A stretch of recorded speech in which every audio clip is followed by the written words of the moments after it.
आज हम 9th class का first language Hindi first lesson Kabir, इस लेसन का एक्सप्लेनेशन और इस लेसन के मीनिंग्स को भी हम इस वीडियो में देखेंगे। साखियाँ, इसके रचयिता कौन है? कबीरदास जी। तो कबीरदास जी क्या कह रहे हैं? मान सरोवर सुभर जल, हंसा केली कराही, मुक्ता फल मुक्ता चुंगे, अब उड़ी आनंद ना जाही। तो कबीरदास जी यहाँ कहते हैं कि ईश्वर का प्रेम एकदम मानसरोवर की तरह होती है। मानसरोवर मतलब हिमालय की घाटियों में स्थित एक पवित्र जलाशय की तरह होती है। मानसरोवर में रहने वाला जो हंस होता है, हंस मतलब स्वयं जो हंस होता है, वह उस मानसरोवर को छोड़कर कहीं और जाने की इच्छा उसे नहीं होती है। जिस तरह हंस मानसरोवर को छोड़कर कहीं और जाने की इच्छा उसे नहीं होती है, उसी प्रकार जो व्यक्ति ईश्वर की भक्ति में एकदम लीन हो जाते हैं, उनका मन इस समाज में कहीं भी नहीं भटकता। ईश्वर की सच्ची भक्ति मिल जाए तो उसे संसार की किसी तरह की भी मोह माया ये सब छू भी नहीं सकती, ऐसा कबीरदास जी कहते हैं। चलिए दूसरा देखते हैं। प्रेमी ढूंढत मैं फिरो, प्रेमी मिले ना कोई, प्रेमी को प्रेमी मिले, सब विष अमृत होई। कबीरदास जी कहते हैं कि ईश्वर जो है एक प्रेम का स्वरूप है, एक रूप है। वह सभी प्राणियों से एक ही तरह का व्यवहार, एक ही तरह का प्रेम व्यवहार करता है। अगर ईश्वर को पाना है तो सभी से अच्छे से व्यवहार करना, प्रेम से रहना सीखना है। तो यहाँ के कबीरदास जी कहते हैं कि मैं उसी ही प्रेम रूपी प्रभु को खोजने के लिए निकला, तो मुझे वह प्रभु कहीं भी नहीं मिले। जब मैं खुद अपने अंदर देखा तो मुझे मेरे अंदर, मेरे हृदय में भी ईश्वर मिले, वे मुझे मिल गए। तो मेरा सारा मोह जो है इस संसार के प्रति जितनी मोह माया थी वो पूरी भंग हो गई, पूरा चूर चूर हो गया। इनका जितने भी अवगुण थे, मतलब जितने बुरे गुण थे, सारे बुरे गुण, बुरी आदतें सब अच्छे गुणों में, अच्छी आदतों में परिवर्तन हो गए और उनका मन पवित्र हो गया। प्रेम से जीवन का जो विष होता है, जितनी जहर भरी होती है जीवन में, वो पूरे एकदम अमृत में, मधुर में, मीठास में परिवर्तित हो जाता है। नेक्स्ट थर्ड वन देखते हैं। हस्ती चढ़िए ज्ञान को, सहज दुलीचा डारी, स्वरूप संसार है, भूकन दे झक मारी। कबीरदास जी कहते हैं कि ज्ञान रूपी हाथी पर एकदम स्वाभाविकता की जो कालीन होती है उसे बिछाइए और फिर आराम से भक्ति की यात्रा का आनंद लीजिए, भक्ति की यात्रा कीजिए। लेकिन ये यात्रा के दौरान ये नहीं कि हर कोई आपकी तारीफ करे, आपकी तो निंदा भी करने वाले कई सारे लोग होते होंगे, लेकिन आपकी भक्ति में सिर्फ भक्ति ही दिखनी चाहिए, उसमें किसी प्रकार का आडंबर, शान शौकत ये सब नज़र नहीं आना चाहिए, ये सब नहीं रहना चाहिए। आपकी जब प्रशंसा हो तो कोई बात नहीं, अगर आपकी प्रशंसा नहीं, लोग आपकी निंदा कर रहे हैं, तो ऐसे लोगों पर बिल्कुल ध्यान न दीजिए, क्योंकि संसार एकदम कुत्ते के समान होता है। जब कोई हाथी चलता है तो पीछे कई सारे कुत्ते भौंकते रहते हैं, उसी प्रकार यह समाज का भी रवैया वैसा ही होता है। नेक्स्ट है, पखा पखी के कारणे सब जग रहा भुलान, निरपक होई के हरि भजई, सोई संत सुजान। तो यहाँ करे कबीर जी कहते हैं कि संसार में लोगों ने ईश्वर को एकदम बांट दिए हैं। वह ईश्वर को मेरा ईश्वर, तुम्हारा ईश्वर, मेरा अल्लाह, तुम्हारा अल्लाह, ऐसे भगवान को बांट दिए हैं। ईश्वर को भी, अल्लाह को भी, भगवान को भी मेरा, तुम्हारा, अपना, पराया की दृष्टि से, उस नज़र से देखने लगे हैं। पक्ष विपक्ष, सही गलत, तर्क वितर्क के कारण आज संसार में हर कोई ईश्वर को भूल चुके हैं। ईश्वर के बनाए प्राणी आपस में बट गए हैं, ईश्वर के बनाए प्राणी भी आपस में बट गए हैं। एक मनुष्य क्या करता है, दूसरे मनुष्य के ऊपर भेदभाव करता है, जाति पाति ऊंच नीच इन सब का भेदभाव की दृष्टि से देखता है। तो एक सच्चा सज्जन वही होता है, सच्चा संत वही होता है जो सभी प्राणियों को एक ही नज़र से एक तरह बिना किसी भेदभाव के निष्पक्ष होकर देखता है, ईश्वर की भक्ति करता है, सभी प्राणियों में उसे ईश्वर की झलक देखता है। ऐसा व्यक्ति ही सच्चा संत कहलाता है, ज्ञानी कहलाता है, जानकार व्यक्ति कहलाता है। नेक्स्ट, हिंदू मुआ राम कही मुसलमान खुदाई, कहे कबीर सो जीवता जो दुहु निकटी ना जाई।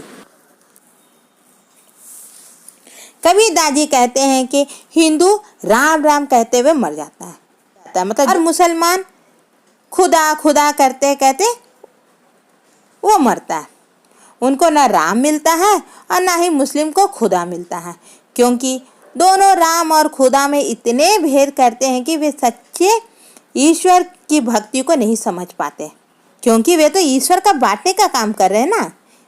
कोई ईश्वर कहता है, कोई राम कहता है, कोई अल्लाह कहता है, कोई खुदा कहता है। ऐसे भगवानों के नाम से ईश्वर की सच्ची भक्ति को अलग कर रहे हैं, धर्मों के नाम से अलग कर रहे हैं। तो वे वह सच्ची भक्ति को कहाँ पहचान पाए? वे तो भगवान को, ईश्वर को बांटने का काम ही सदा से करते आ रहे हैं। यदि सच्चे अर्थ में अगर ईश्वर को पाना चाहते हैं, अल्लाह को पाना चाहते हैं, तो इस समाज की जो मोह माया है उसमें बिल्कुल ना पड़ो। सभी प्राणियों को एक समान देखो, उसमें किसी प्रकार का भेदभाव मत करो, प्राणियों को आपस में नहीं बांटो। ईश्वर को अगर प्राप्त करना है तो हिंदू, मुस्लिम, सिख, ईसाई ऐसे धर्मों के बीच में ना पड़कर मानवता के निकट करीब जाना है, मानवता से व्यवहार करना है। सभी इंसान एक ही है, ना कोई हिंदू ना मुस्लिम। ऐसे झंझटों में पड़े बिना मानवता के निकट रहने से ही हमें सच्चे ईश्वर की प्राप्ति होती है। नेक्स्ट, काबा फिरी काशी भैया, राम ही भैया रही, मोट चून मैदा भैया, बैठी कबीरा जीम। मैंने राम और रहीम को एक ही समझा, इसलिए मेरे लिए काशी और काबा में कोई फर्क नहीं, दोनों मेरे लिए एक ही है। मेरे लिए दोनों में किसी प्रकार का भेदभाव नहीं है। इसलिए जब मैं काशी जाता हूँ तो वह मुझे काबा जैसा लगता है, और जब मैं काबा पहुँचता हूँ तो मुझे वह काशी जैसा प्रतीत होता है, क्योंकि मैं दोनों तीर्थ स्थान मेरे लिए एक जैसे एक ही है। मैं जिसे मोटा आटा समझकर, मतलब जो खाने लायक पदार्थ नहीं है ऐसा समझकर बैठ गया था, तो वह मेरे लिए एकदम मैदा जैसा बन गया, और मैं उसे आराम से बैठकर मैं उसका सेवन कर रहा हूँ। आप भी किसी में भी भेदभाव मत कीजिए, आपको भी सभी अपने ही दिखाई पड़ेंगे। ऊंचे कुल का जन्मिया, जे करनी ऊंच न होई, सुब्रन कलश सुरा भरा, साधु निंदा सोई की। ऊंचे कुल में पैदा होने से कोई महान व्यक्ति या सर्वश्रेष्ठ व्यक्ति नहीं बन जाता है। सर्वश्रेष्ठ व्यक्ति उसके द्वारा किए गए कर्मों से ही वह श्रेष्ठ बनता है। जैसे कि सोने के कलश में अगर मदिरा, शराब को डालकर भी अगर पिया जाए तो सज्जन व्यक्ति उसे कोई अच्छा नहीं कहेंगे। भले ही सोना एकदम उत्तम धातु है, फिर भी उसके अंदर भरे हुए मदिरा की वजह से उसे कोई अच्छा नहीं कहेंगे। उसी प्रकार कर्मों से ही इंसान अच्छा और श्रेष्ठ बनता है। ऊंचे कुल में पैदा होकर भी वह बुरा काम करेगा तो उसे कोई अच्छा नहीं कहेंगे। इंसान की पहचान उसके द्वारा किए गए कर्मों से, उसके द्वारा किए गए कार्यों से ही वह अच्छा या बुरा पहचान होती है। मान लीजिए वह बड़े कुल में पैदा हुआ और सारे बुरे कर्म कर रहा है तो उसे कोई अच्छा नहीं कहेंगे। और कोई व्यक्ति तुच्छ या नीच कुल में पैदा होकर भी श्रेष्ठ कार्य कर रहे हैं जिसकी वजह से समाज की उन्नति हो रही है, तो ऐसा व्यक्ति ही श्रेष्ठ कहलाता है। मोको कहाँ ढूंढे बंदे, मैं तो तेरे पास में, ना मैं देवल ना मैं मस्जिद, ना काबे कैलाश में, ना तो कौने क्रिया कर्म में, नहीं योग बैराग में। खोजी होई तो तुरते मिल ही पल भर की तलाश में। कहे कबीर सुनो भई साधो, सब श्वासों की श्वास में। तो यहाँ कबीरदास जी कहते हैं कि ईश्वर तो कण कण में है, वह तुम्हारे पास है, वह तुम्हारे ही अंदर है। वहाँ कहीं मंदिर में, मस्जिद में, काशी या काबा, कैलाश जैसे तीर्थ स्थलों में नहीं होते। वो तो सिर्फ तुम्हारे अपने हृदय में ही होते हैं। उसे खोजने के लिए तुम्हें कहाँ कहाँ भटकने की, कहीं और जाने की जरूरत नहीं है। भगवान कहीं पाखंडी धार्मिक स्थानों में नहीं बसता है। वह आडंबरों से, दिखावटी शोबाजी से एकदम दूर होता है। ईश्वर तो योग भोग दोनों से अलग ही है, दोनों से परे है। सच्चे मन से एकदम ईश्वर को खोजोगे तो वह तुरंत ही पल भर में ही तुम्हें मिल जाएंगे। उसके लिए तुम्हें दूर दूर भटकने की कोई भी आवश्यकता नहीं है। ईश्वर सभी प्राणियों में रहता है, इसलिए ईश्वर को अगर तुम पाना चाहते हो तो उसे कहीं मंदिर में, मस्जिद में, काबा में जाकर नहीं ढूंढो। खुद अपने अंदर, स्वयं अपने भीतर में ही झांक के देखो, आपको मिल जाएंगे। सभी प्राणियों में ईश्वर का रूप मानकर उसका सम्मान करो। प्राणियों सभी में, क्योंकि आपके हृदय में भगवान वास करता है तो दूसरे प्राणियों के हृदय में भी भगवान का ही वास होता है। सभी प्राणियों को भगवान का रूप मानकर उनका सम्मान करो। सब जानवरों पर दया दिखाओ, सबकी भलाई का प्रयास करो। तुम्हें ईश्वर तो सहज रूप से मिल ही जाएंगे। नेक्स्ट, संतो भाई आई ज्ञान की आंधी रे, भ्रम की टाटी सबे उड़ानी, माया रहे ना बांधी, हिति छिति की तधो थूनी गिरानी, मोह बलिंडा टूटा, तृष्णा छानी परी घर ऊपरी, कुबधी का भांडा फूटा, जोग जुगती करी संतो बहांदी, निर्चू चुवे ना पानी, कूड़ कपट काया का निकस्या, हरि की गति जब जानी, आंधी पीछे जो जल भूटा, प्रेम हरि जन भीनो, कहे कबीर भान के प्रगटे, उदित भयम तम खीनो। कबीरदास जी कहते हैं कि हे संतो, ज्ञान का बड़ा महत्व होता है। जब ज्ञान की आंधी आती है तो सारा जो भ्रम होता है पूरा भ्रम टूट जाता है, मोह माया भंग हो जाता है। हमें मोह माया जो है वो बांध के रख नहीं सकती, क्योंकि ज्ञान का उदय हो चुका है। हम स्वार्थ भाव सब त्याग देते हैं, स्वार्थी की जो भावना होती है हमें उसे हम त्याग देते हैं, मोह भंग हो जाता है हमारा। जीवन की जो तृष्णा जो हमको घेरे थी वह मिट जाती है। मतलब जीवन में कल क्या करना वाली जो आशा होती है वह सब मिट जाता है। ज्ञान सभी बंधनों से हमें मुक्त कर देता है। ज्ञान ही एक ऐसा साधन है जिससे हम संसार की सब मोह माया से दूर हो जाते हैं। हमारी जो कुबुद्धि होती है, जो कुटिल बुद्धि होती है, उन सब का विनाश हो जाता है, रहस्यों से पर्दा उठ जाता है। संत ज्ञानी इस ज्ञान को बड़े ही सावधानी से सहज कर संभाल कर रखे हैं। सच्चा ज्ञान हमें बंधनों से मुक्त बनाता है। इससे मनुष्य एकदम संसार की जो मोह माया होती है इन सब से बाहर निकलता है और ईश्वर की प्रेम की जो वर्षा होती है उसमें भीगने लगता है।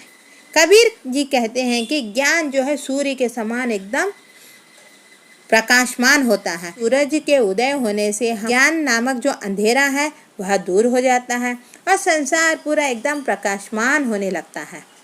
मानव जीवन एकदम साकार हो जाता है। ज्ञान की प्राप्ति से ही हम अज्ञानता को दूर कर सकते हैं। मानसरोवर, तो मानसरोवर किसे कहते हैं? हिमालय की घाटियों में स्थित एक पवित्र जलाशय है।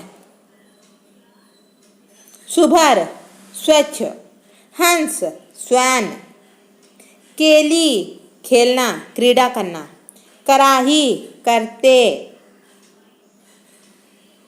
मुक्ताफल अर्थात मोती पेरल, मुक्ता स्वतंत्र होकर, मुक्त होकर, चुगे चुगते खाते, जैसे बर्ड्स खाते हैं ना, अनाज, दाने। अनद, अन्यत्र, किसी अन्य स्थान पर नहीं तो कहीं और जगह ढूंढत, खोजना, सर्च करना। प्रेमी, जो सबके साथ प्यार से रहने वाला। प्रभु, भगवान। फिरो, फिरो मतलब घूमना, फिरना। विष, जहर, पॉइजन। अमृत, सुधा। हस्ती, हाथी, एलिफेंट। सहज मतलब नॉर्मल रूप से, स्वाभाविक। दुलीचा, आसान। डारी मतलब डालकर, बिछाकर। स्वान, कुत्ता। भूकन, कुत्ता भौंकता है ना, भौंकना, उसे कहते हैं। झक मारी मतलब विवश होकर, मजबूर होकर। खा पखी मतलब पक्ष, विपक्ष। कारनई मतलब कारण। निरपक्ष, निष्पक्ष रूप से, निष्पक्ष रूप से व्यवहार करना। सोई मतलब वही। जग, संसार, दुनिया। भुलान, भूल गया। सुजान मतलब ज्ञानी व्यक्ति, जानकार व्यक्ति। मुआ मतलब मरा, मुआ मतलब मरा। जीविता, जीवित। दुहू, दोनों।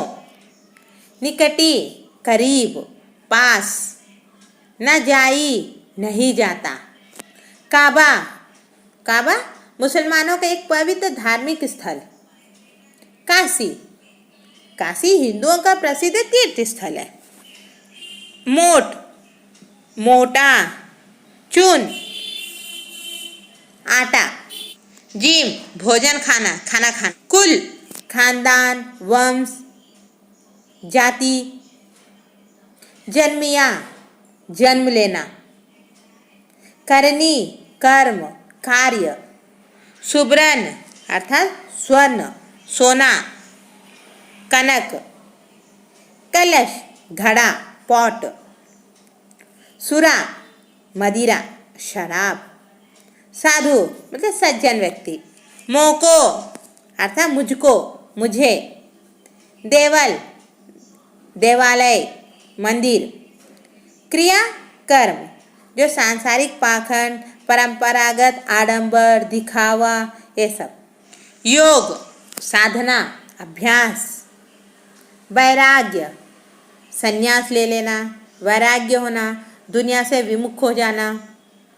खोजी होई तो, यदि खोजने वाले हो तो, ढूंढने वाले हो तो। तुरते मिलियो मतलब तुरंत मिलेंगे, शीघ्र प्राप्त हो जाएंगे। तलाश, खोज, सर्च। सब सांसों, जो प्राणी सांस ले रहा है उन सभी जीवों में। संतो, सज्जन। ज्ञान, ज्ञान। आंधी मतलब तेज हवा, तूफान। भ्रम, भुलावा, माया।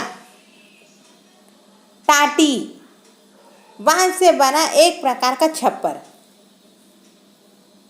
थूनी, खंबा। उड़ानी अर्थात उड़ गया, उड़ जाना। माया, मोह, मोह, प्यार। हिति, स्वार्थ। गिरानी, गिर गई। बलिंडा अर्थात क्या होता है? छत पर बांधे जाने वाली एक बल्ली जैसी, बल्ली जिस पर पूरे छत का भार होता है, एक मोटा लकड़ी। बलिंडा मतलब मोटा लकड़ी। टूटा, टूट गया। तृष्णा, प्यास, जिज्ञासा, जानने की इच्छा। छानी, छप्पर। घर ऊपरी, घर के ऊपर। कुबुद्धि, बुरे विचार, दुर्बुद्धि, दुर्व्यवहार, दुरालोचना। निर्चु, थोड़ा सा। चुए, चूना, रिसना। पानी, पानी, वाटर। कूड़ कपट मतलब कूड़ा कचड़ा, गार्बेज। काया, देह, अपना शरीर। निकस्या, खिलना। हरि की गति मतलब ईश्वर के बारे में, ईश्वर की रफ्तार। जानी जान गया, समझ गया, मालूम हो गया। बूढ़ा मतलब वर्षा, बारिश। भीना भीग गया, गीला हो गया। भान सूर्य, सूर्य सूरज। उदित भैया, उदित होना मतलब सूर्योदय होना, निकलना मतलब उगना, प्रकट होना। तम अंधेरा। क्षीणो नष्ट हो गया।